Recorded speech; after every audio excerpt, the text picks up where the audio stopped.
Class 8 students, स्वागत है मेरी कक्षा संस्कृत विषय संस्कृत वाणी के अंतर्गत। आपको आज प्रस्तुत कर रहा हूँ इस वीडियो में व्याकरण भाग प्रत्यय, उपसर्ग और प्रत्यय के बारे में आपने सुना होगा। इसके पहले मैंने जितनी भी एक्सरसाइजेज कराई उसमें जो भी उपसर्ग और प्रत्यय का प्रयोग हुआ, मैंने उनके विषय में आपको बताया। उपसर्ग वे शब्द होते हैं जो शब्द के पहले प्रयोग किए जाते हैं, जैसे उपआसन। उप आसन में आसन शब्द के पहले का प्रयोग जो हुआ है, उप का प्रयोग हुआ, वो आपका उपसर्ग कहलाता है। और प्रत्यय में जो धातु विभक्ति रहित मूल शब्द के अंत में, ये अंत में अर्थयुक्त शब्द होता है। प्रतिपादित करने के लिए जो शब्द या वर्ण प्रयुक्त किए जाते हैं उसे प्रत्यय कहते हैं। यानी कि मूल शब्द जो होता है उसके बाद में अंत में जो उसका प्रयोग होता है और उसका अर्थ भी हो, उसे हम प्रत्यय कहते हैं। व्याकरण में विभक्ति रहित मूल शब्द को, अगर विभक्ति उसमें नहीं है कोई, तो विभक्तियों से जो रहित शब्द होता है उसको कहा जाता है प्रकृति। प्रकृति यानी मूल स्थिति में अपना को कहा जाता है प्रकृति। तो इस प्रकृति के दो भेद होते हैं, धातु और प्रातिपदिक। प्रकृति के दो भेद इस प्रकार, धातु जो है और प्रातिपदिक के बाद जो वर्ण प्रयुक्त होता है उसको हम कहते हैं प्रत्यय। जैसे रामः, इस शब्द में राम जो है प्रतिपादित है, अब विसर्ग सुप्रत्यय है। उसी तरह से पठित्वा में शब्द में पठ धातु है और केत्वा प्रत्यय है। केत्वा को हम त्वा ही लिखते हैं, काधा नहीं लिखते, पठित्वा पढ़कर, तो ये प्रत्यय कहलाया। अब बच्चों, आपको बताया जाएगा कि प्रत्यय के प्रकार कितने होते हैं।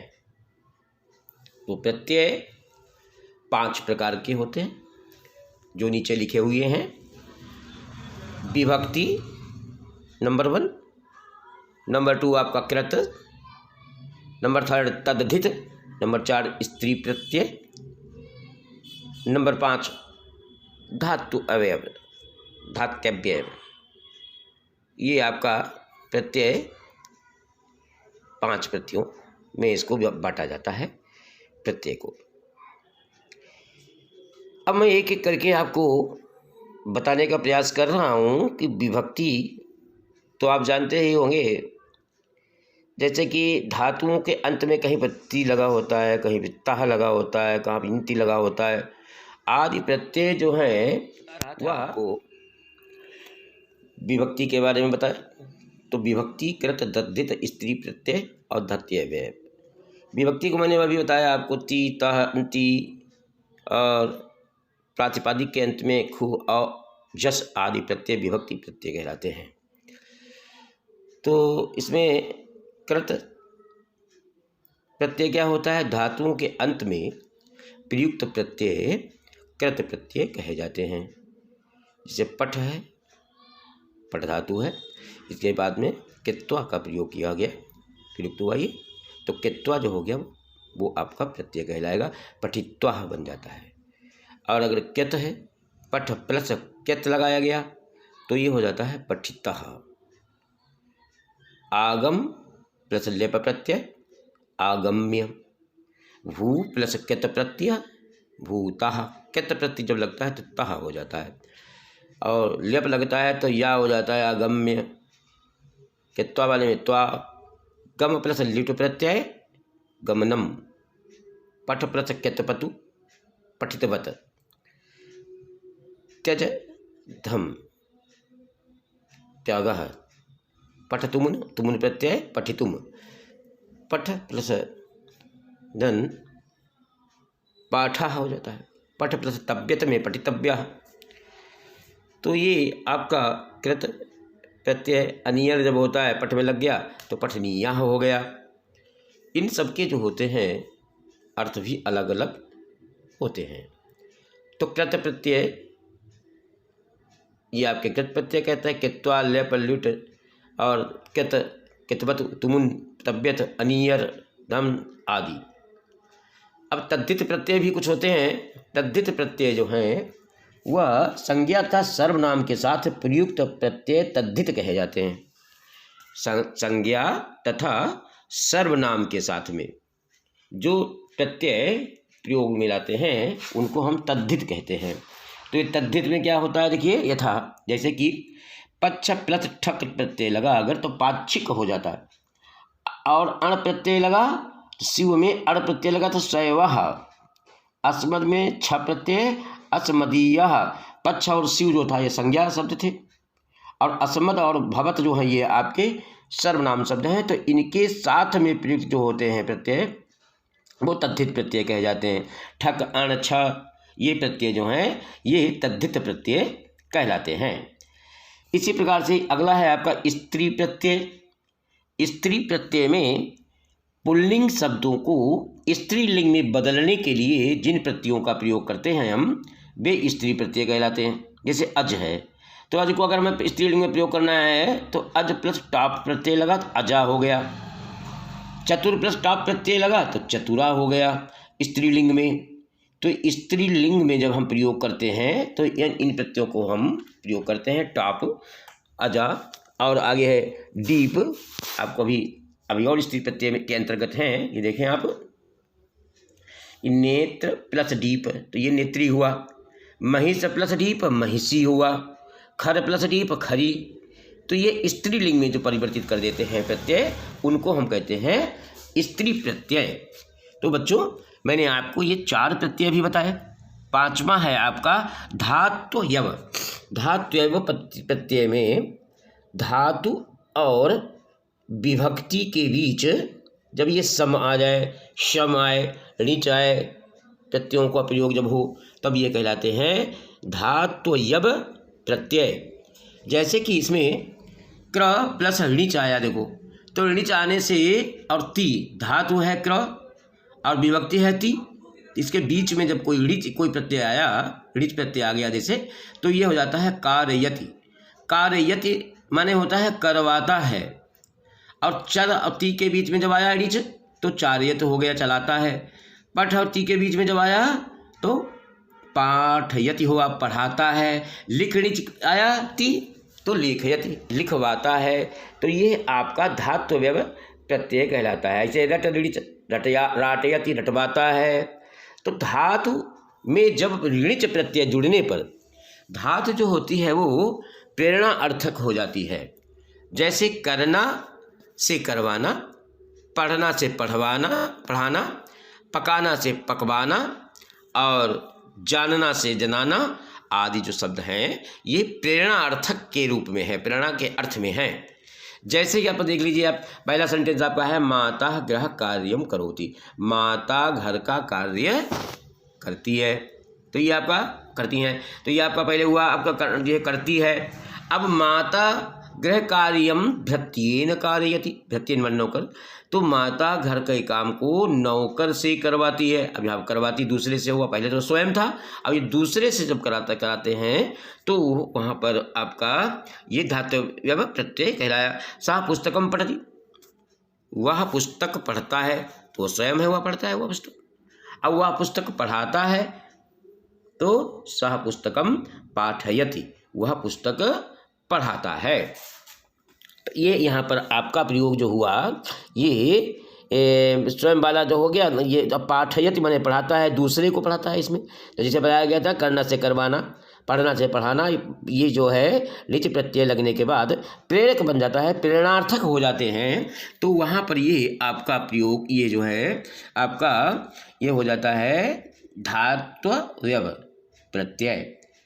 माता गृह कार्यम भृत्येन कारयति, तो नौकर से कराती है, करवाती है कार्य को। सा पुस्तकम पढ़े, सा पुस्तकम पाठयति, वह पुस्तक पढ़ाता है, वो पढ़ता है पहले वाले में, दूसरे वाले में होगा पढ़ाता है।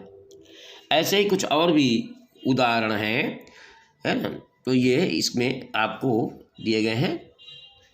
अब अगला है आपका, थोड़ा सा धुंधला आ रहा है इसमें, खैर चलिए मैं आपको बता रहा हूँ। तो विमाता भोजनम पचति, विमाता माने होता है सौतेली माँ, सौतेली माँ भोजन पकाती है, तो स्वयं है पकाती।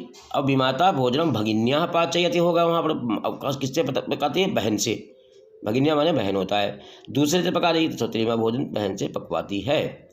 बालकः स्वविद्यालयस्य नाम जानाति, बालक अपने विद्यालय का नाम जानता है, ये तो स्वयं हो गया।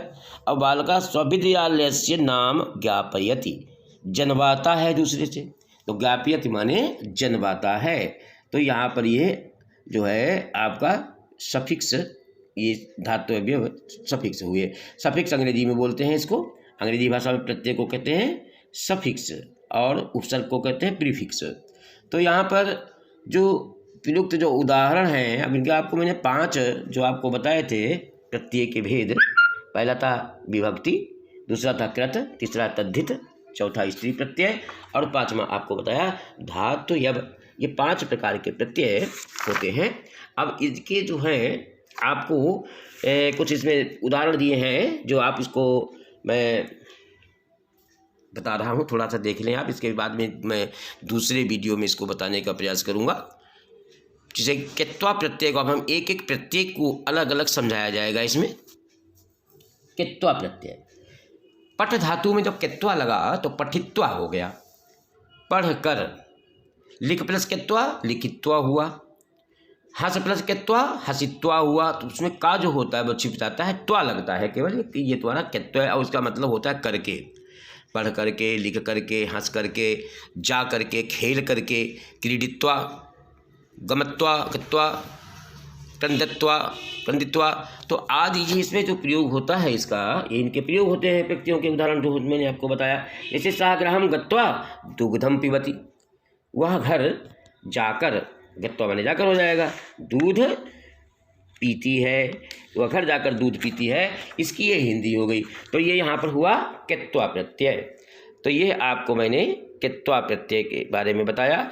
इसी प्रकार से मैं आपको जितने लेप प्रत्यय, इसके बाद में आएगा आपके लेप प्रत्यय के बारे में बताएंगे, और तुमुन प्रत्यय और सत्र प्रत्यय और सानच प्रत्यय, ये इन प्रत्ययों के बारे में कित प्रत्यय, तव्यत तथा अनियत प्रत्यय।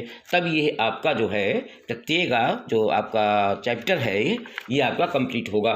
तो यहाँ पर मैं विराम देता हूँ बच्चों। यहाँ पर आपने प्रत्यय कोई भेद पान जाने कि तो प्रत्यय किसे कहते हैं उसको जाना। प्रत्यय जो है मूल शब्द के अंत में जुड़ने वाले जो है शब्द होते हैं और अर्थ लिए हुए हों, उनको हम प्रत्यय कहते हैं। और प्रत्यय के कितने भेद होते हैं, प्रत्यय के भेद के बारे में आपको बताया। और आप 5 भेद जो आपको बताए अभी, कर्त और तद्धित, विभक्ति, स्त्री और एक है धातव्य आदि, जो ये आपको प्रत्यय के बारे में आपको बताया, आपने इनको जाना। और इसके बाद में आपका 5 प्रत्यय बताए उदाहरण सहित आपको समझाया, और आप इसको समझ भी गए होंगे। जब इसको आप प्रैक्टिस में लाएंगे तो आपका ये ज़्यादा आपको होगा, प्रैक्टिस भी समय मिलेगा तो अवश्य ही कराऊंगा बच्चों। तो आज इस वीडियो में मैं आपको यहीं पर मैं विराम देना चाहता हूँ। अगला जो होगा आपका, जो आपको मैंने अभी यहाँ पर कित्वा प्रत्यय तक मैंने आपको बताया, और इसके बाद लेप बताऊँगा, और जो आगे भी मैंने आपको बताया था कित प्रत्यय है, लेप है, तुमुन है और आदि आदि प्रत्ययों के विषय में जानेंगे उदाहरण सहित। तो धन्यवाद, बाय, ओके।